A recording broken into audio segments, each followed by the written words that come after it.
Le dernier quart d'heure de Smart Bourse, chaque soir, c'est le quart d'heure thématique. Et le thème ce soir, c'est celui de l'éducation financière. Nous revenons sur la semaine de l'éducation financière qui se tenait mi-mars, la semaine dernière, en France, avec beaucoup d'événements et de temps forts, dont les événements organisés par SPAC. La fondatrice de SPAC est à mes côtés en plateau ce soir, Anne-Claire Benevot. Bonsoir Anne-Claire. Bonsoir Grégory. Merci d'être avec nous. Effectivement, vos événements avec vos partenaires ont marqué cette semaine de l'éducation financière. Donc j'ai noté la première édition des rencontres de l'éducation financière qui se tenait le 19 mars, je crois, Anne-Claire, et qui a permis d'ailleurs de récompenser un certain nombre de lauréats à l'occasion des deuxièmes Grands Prix de l'éducation financière.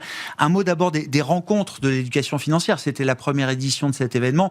Qui est-ce que vous avez voulu rassembler et avec quel objectif, Anne-Claire ?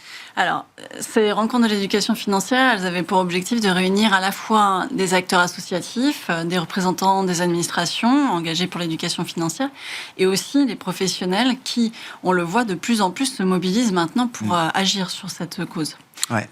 Et la chance qu'on a eue sur cette première édition, c'est qu'on a été rejoint très vite par des experts et des personnalités aussi, puisque on a pu compter sur deux invités d'honneur de grande qualité. Je pense à Jacques Attali et Marie-Pierre Exin, qui nous ont fait l'honneur d'être les parrains de cette première édition. Ouais, bon, effectivement. Alors, vous publiez, c'est la 3e année maintenant que vous sortez cet observatoire de l'éducation financière, Anne-Claire, à l'occasion de cette semaine de l'éducation financière. Je l'ai trouvé particulièrement intéressant. Et alors, l'idée, c'est à travers cet observatoire de voir où en sont les Français par rapport à leur éducation financière, ou à la perception qu'ils ont de leur connaissance financière, qui est encore un autre sujet. Tous les Français ont envie d'en savoir plus en matière de finances personnelles, de fonctionnement des marchés financiers. Pour autant, ils sont toujours très nombreux à se sentir mal accompagnés, voire désarmés. C'est le cas, et effectivement, cette année, ça se renforce. Alors, on peut se dire... Ce décalage se renforce. Oui, il y a une vraie attente. Il y a 95% des Français qui nous disent qu'ils ont vraiment envie d'en savoir plus, de mieux comprendre l'économie, les produits financiers. Pour autant, ils sont de moins en moins nombreux à nous dire qu'ils sont confiants sur leurs connaissances en économie et en finance. Et le problème qui persiste, c'est les écarts de genre, puisque les messieurs sont un peu plus armés que les femmes en matière de connaissances financières. Et ça s'explique notamment par rapport à la récence de l'indépendance économique et financière des femmes, puisqu'on sait que cette année, on va fêter les 60 ans de notre indépendance financière. Donc on rattrape notre retard. Alors on voit que certaines jeunes femmes, notamment, s'informent de plus en plus, viennent à ces sujets. Mais on a encore du travail. Ouais. Il y a une question un peu générationnelle, ou est-ce que c'est cette différence, ce gender gap en matière de finances personnelles, il est transgénérationnel ou Alors, il y a une plus grande curiosité, et c'est favorisé par les réseaux sociaux, ça. Donc c'est plutôt le côté positif des choses pour les réseaux sociaux, de voir que les jeunes femmes maintenant en parlent ouvertement, veulent s'informer. Donc je dirais que c'est le bon côté des réseaux sociaux, parce que il y a eu des contenus énormément publiés. Voilà. C'est une porte ouverte. Le problème des réseaux sociaux, c'est que c'est aussi la porte ouverte aux arnaques. Et on voit encore cette année qu'un quart des Français nous disent avoir été arnaqués financièrement.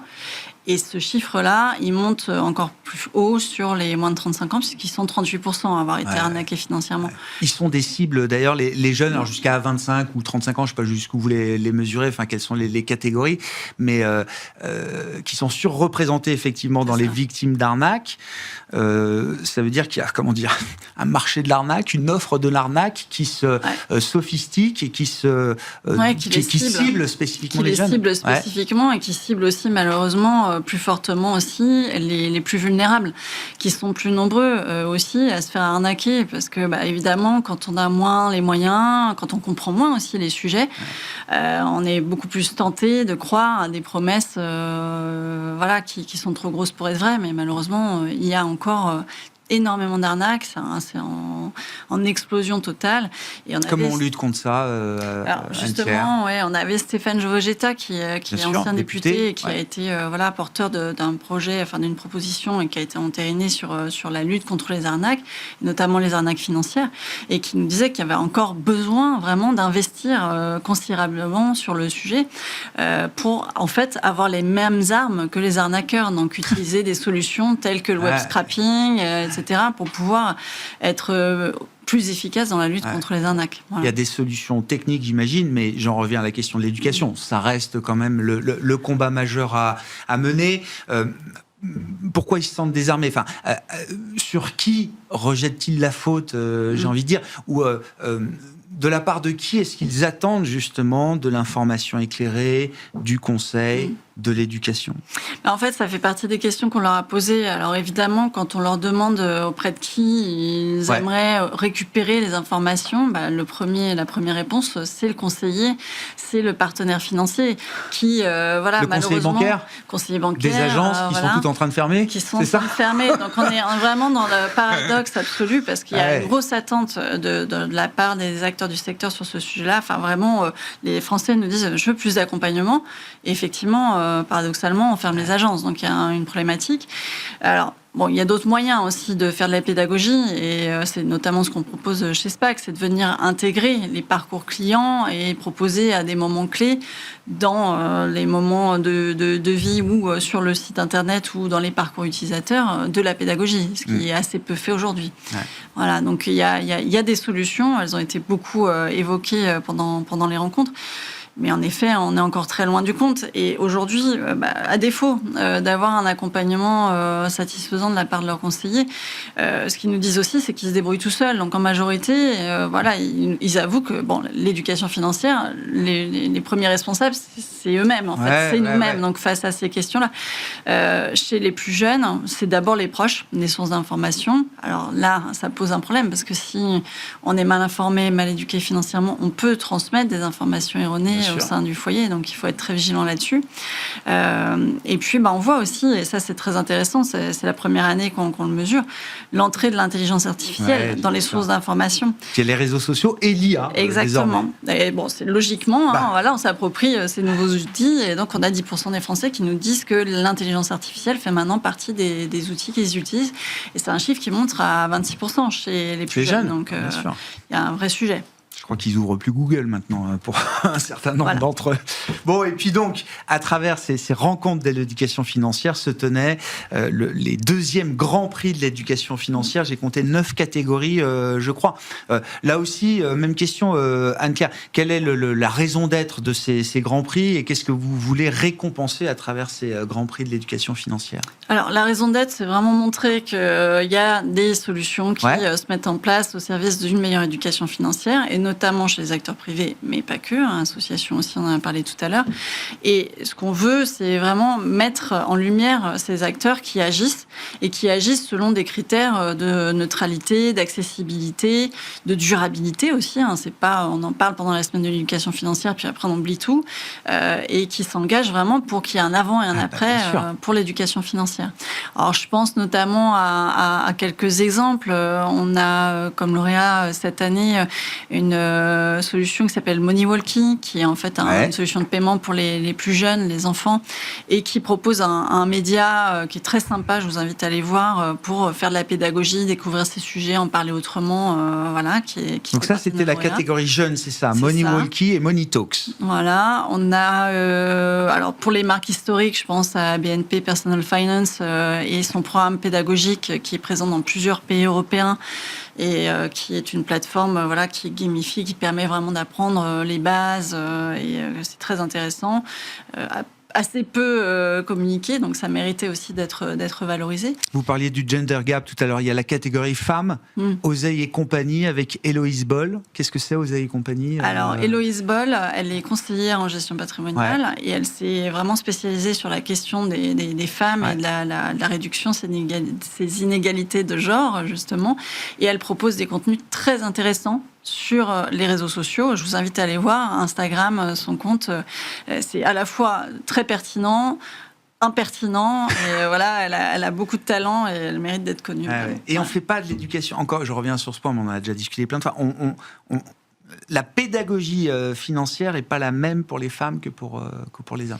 Il y a un vrai parcours pédagogique ou une approche ou une philosophie différente. C'est assez pour les mêmes objectifs, hein. Exactement, et c'est assez contre-intuitif, même pour moi qui viens du secteur, les produits financiers sont non-genrés, mais la réalité c'est qu'ils ont souvent été créés par des hommes pour des hommes, puisque les hommes avaient plus les moyens d'épargner, d'investir, et donc il est important maintenant qu'on propose aux femmes qui le demandent, elles sont encore plus en demande que les messieurs de pédagogie et d'accompagnement, parce que ce taux d'accompagnement conseillé chez les femmes il monte à 72%, donc il est important que les acteurs proposent des actions spécifiques aux femmes. Un exemple, des ateliers dédiés aux discussions sur ces sujets, parce que malheureusement, on a constaté que quand on est en mixité, elles sont plus humbles, elles ont tendance à moins aborder les sujets, les questions. Donc voilà, il faut vraiment penser le sujet un peu autrement.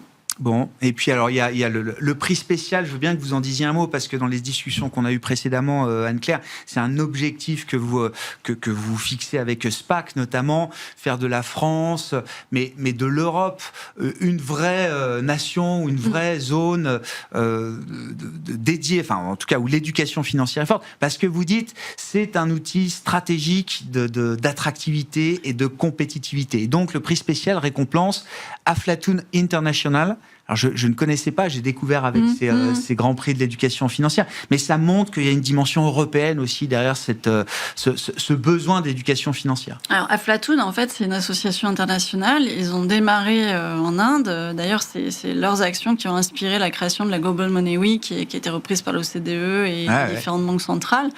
Et donc Aflatoon nous a contactés, approchés pour justement développer aussi leurs actions au niveau européen. Donc ils proposent des programmes pédagogiques à l'intention des plus jeunes. Ils sont en train de développer leurs différents programmes avec beaucoup de succès. Et effectivement, l'enjeu, là, c'est vraiment d'arriver maintenant à mettre en œuvre des vrais programmes d'éducation financière pour les plus jeunes à l'école.